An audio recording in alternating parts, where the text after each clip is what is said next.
Hey guys, welcome to the screen. So di video kali ini mari kita mulai ngebahas Loki season kedua episode pertama, dimana unik banget bahwa series ini rilisnya setiap Jumat pagi kalau di Indonesia gitu ya. Nggak tahu, kayaknya minggu depan pun masih Jumat, karena kalau di luar itu Kamis jam 6 mereka gitu, 6 sore. Jumat berkah, Jumat baik gitu, jadi pagi-pagi sambil nonton Loki gitu. Tapi setelah gue menyaksikan episode pertama, gue jadi lega bahwa yang menyuarakan Hugh Remains ataupun Kang Deacon Quarrer masih aktor Jonathan Majors. Kita tahu sendiri bahwa di belakang layar Jonathan Majors masih bergelut dengan kasusnya gitu. Gue gak tahu apakah udah selesai apa belum. Kabarnya emang belum, masih berupaya memulihkan nama baiknya gitu ya. Tapi Kevin Feige dan juga Marvel Studios masih mempercayakan peran ini kepada Jonathan Majors. Keputusan yang tepat, karena terlepas dia bersalah atau enggak, fans jadi bingung kalau tiba-tiba mukanya berubah jadi siapa gitu tiba-tiba. Jadi kan kita aneh sendiri gitu, nggak yang langsung di recast gitu ya. Dan setelah menyaksikan episode pertama, memang nggak yang menjawab semua pertanyaan kita, yang namanya juga baru episode pertama. Tapi gue lega bahwa timeline dari episode pertama ini langsung menuju ke detik-detik akhir dari season pertama, dimana Loki kan setelah didorong sama Sylvie ketika Sylvie mau bunuh Hugh Remains, tiba-tiba Loki masuk ke TVA lagi. Ternyata dia ngedatengin Mobius yang tidak kenal sama sekali dengan dia. Ada juga Hunter B-15 juga nggak kenal gitu ya. Ternyata di momen ini Loki sudah mengalami namanya time sleeping.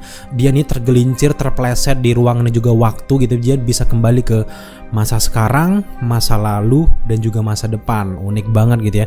Dan gue jadi inget posternya gitu ya. Jadi posternya bener-bener mewakili apa yang terjadi dengan Loki. Kalau di poster kan, kalau kalian ingat, ada wajah si Loki, tiba-tiba ada putaran waktu gitu kayak tangga ke bawah dan banyak Lokinya. Nah dari sana tuh sebenarnya ada banyak sekali clue-clue ya. Termasuk juga siapa bang yang ngebunuh Loki, yang nancepin tongkat TVA ke Loki pas dia ketemu Sylvie. Nah itu juga jawabannya sebenarnya ada juga di poster gitu ya. Tapi sekarang mari kita bahas bahwa yang pertama, latar waktunya terjadi setelah detik-detik dari season akhir. Jadi nggak langsung bertele-tele, langsung to the point. Gue suka banget. Dan yang selanjutnya, Loki season kedua ini justru terjadi di masa lalu, bukan terjadi di universe lain, alternatif lain seperti yang kita teori-teorikan sebelum series ini dirilis. Akhirnya di episode pertama ini langsung dijelaskan bahwa Loki ini tetap berada di satu alur waktu, dan uniknya itu di TVA men. Dan Ouroboros sendiri kan pas ketemu, loh ini time sleeping kok bisa terjadi di TVA. Artinya sekarang bener-bener kita masih dibuat bingung bahwa secara tidak langsung mereka mengkonfirmasi bahwa TVA itu sebenarnya bukan berada di luar zona waktu. Kalau Loki-nya itu bisa melakukan time sleeping, artinya TVA juga terpengaruh yang namanya dengan waktu gitu ya. Jadi Loki kan setelah dia blub hilang, dia bisa pindah ke masa lalu kesadarannya, dan juga ke masa sekarang dan juga masa depan.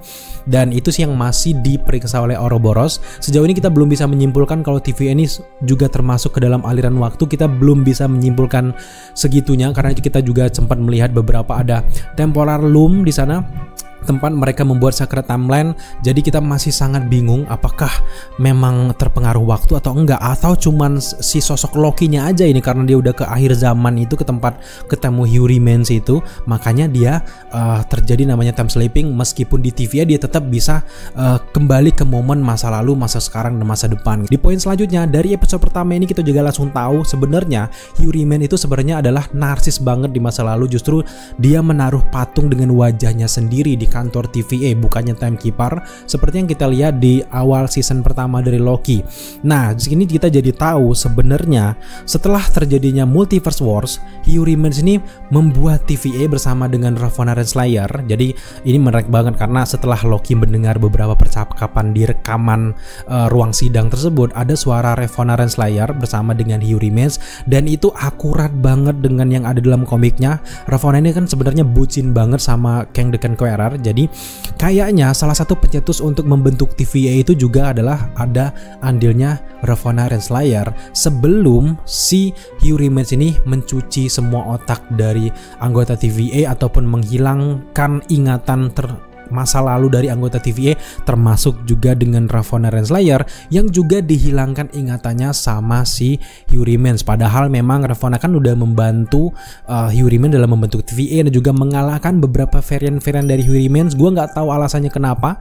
Mungkin Hugh Remains ini juga nggak mau mengorbankan si pacarnya, kekasihnya si Ravonna ini, sehingga dibuatlah Ravonna ini menjadi judgement yang ada di TVA gitu. Jadi panjang banget sebenarnya sejarahnya yang bisa kita teorikan terkait ini. Tapi yang jelas memang Yuri Man sebenarnya juga dari awal narsis banget. Dialah yang menguasai TVA.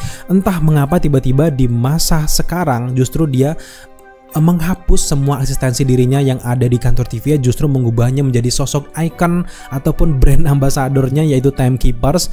Jadi itu menjadi pertanyaan besar gitu. Salah satu jawaban gue sih, teori gue, menurut gue kenapa Yuri Mans nggak mau lagi memunculkan wajahnya, ini tentu saja karena dia mungkin nggak mau ada orang mendeteksi kehadiran dirinya, termasuk juga mungkin suatu saat entah kalau ada cabang waktu yang bertumbuh, tiba-tiba varian dari Kang ini ikut lahir lagi. Pas dia ngeliat TVA, anjir ini varian gue yang menguasai, gue bakal mengalahkan dan juga menguasai TVA kalau kayak gitu. Nah itu adalah alasan langsung dari Yuri Mans kenapa dia menghapus eksistensinya, foto-fotonya, patung-patungnya dari kantor TVA, karena menghindari ancaman-ancaman dan dia pengen tetap menguasai Sacred Timeline. Jadi unik banget. Dan salah satu alasan juga menurut gue adalah agar anggota dari TVA ini lebih masuk akal. Dia ini membela siapa? Karena Timekeeper itu dianggap dewa, tuhannya ataupun tuannya dari TVA.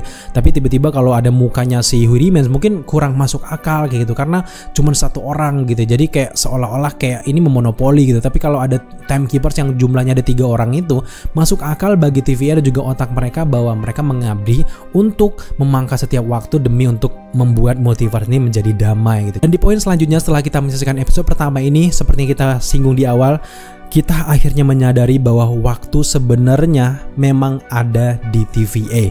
Kalau kita lihat sendiri dari aktivitas mereka sebenarnya cukup wajar ya, karena ada waktu mereka ada di masa lalu, masa sekarang, dan juga masa depan, itu cukup wajar. Tapi kita nggak expect bahwa waktu itu juga berlaku di TVA, karena kan diancang-ancang di season pertama dia berada di luar zona waktu, jadi seolah-olah menguasai waktu banget. Tapi sekarang di season kedua pada kenyataannya nggak sesakti itu ternyata TVA ya. Mereka cuma bisa menangkap waktu yang mentah gitu, dijadikan fisik, jadikan terus ditangkap di temporal loom tersebut. Jadi membuat realitas yang ada di seluruh multiverse itu tetap berjalan sejajar. Nah itu sih yang setahu gue yang bisa mereka lakukan untuk saat ini. Tapi kalau bilang mereka nggak terpengaruh atas waktu, kayaknya nggak juga gitu ya. Tapi ada beberapa hal juga yang menjadi pertanyaan kita. Di awal ketika si Mobius ini ketemu sama Ouroboros sempat mengatakan, "Hey Mobius, apa kabar? Kita pernah bertemu loh sekitar 400 tahun lalu." Nah uniknya si Mobius kan lupa dengan kejadian tersebut, cuman ngangguk, oh iya ya gue pernah ketemu lu gitu.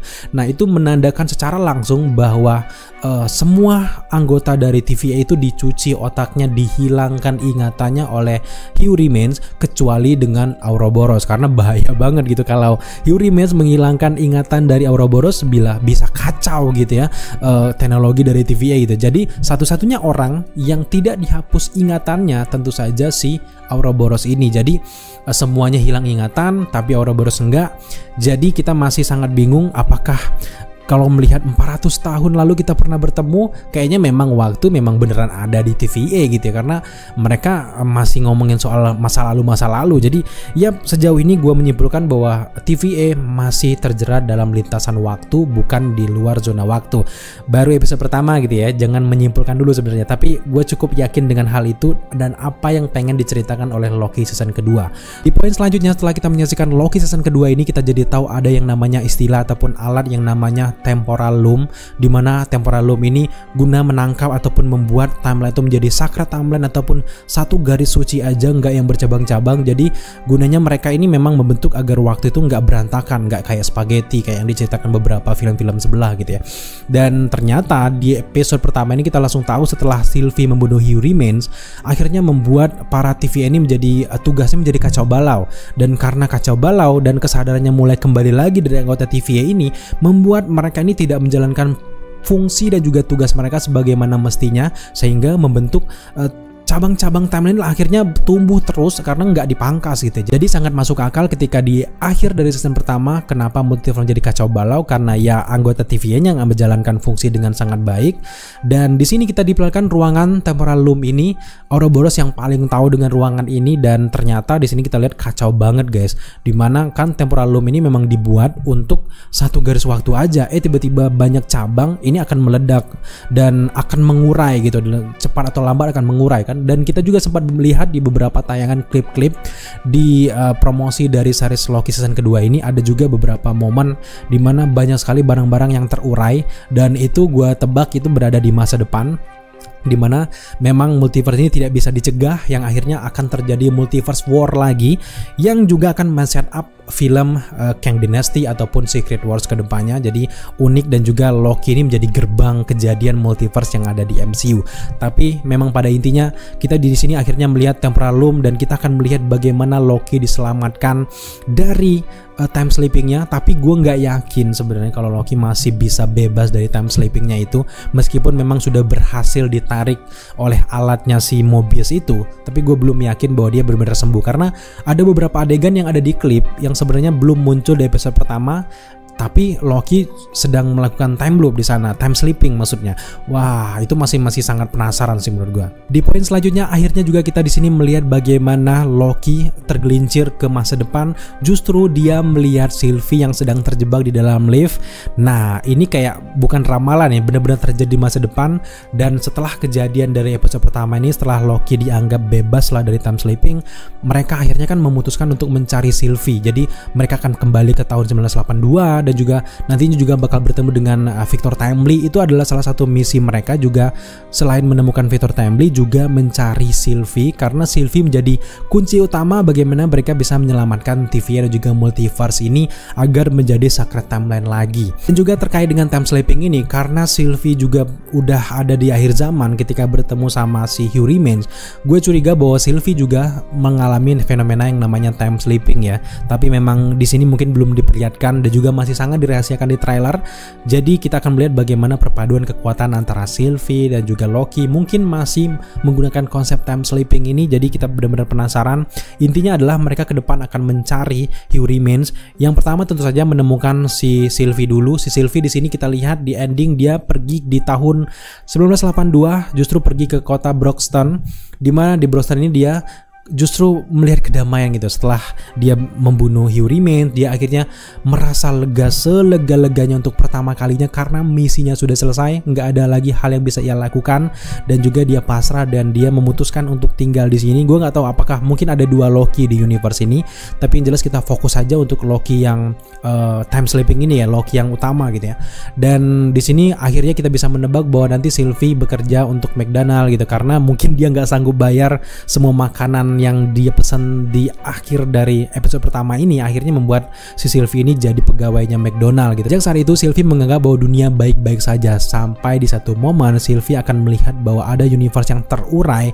Disitulah dia mulai sadar bahwa dunia ini sedang gak baik-baik saja, meskipun sudah membunuh Hugh Remains. Makanya nanti dia bakal bertemu dengan Loki, akan datang lagi ke markas TVA. Akhirnya mereka memutuskan untuk bertemu dan juga mencari Victor Timely.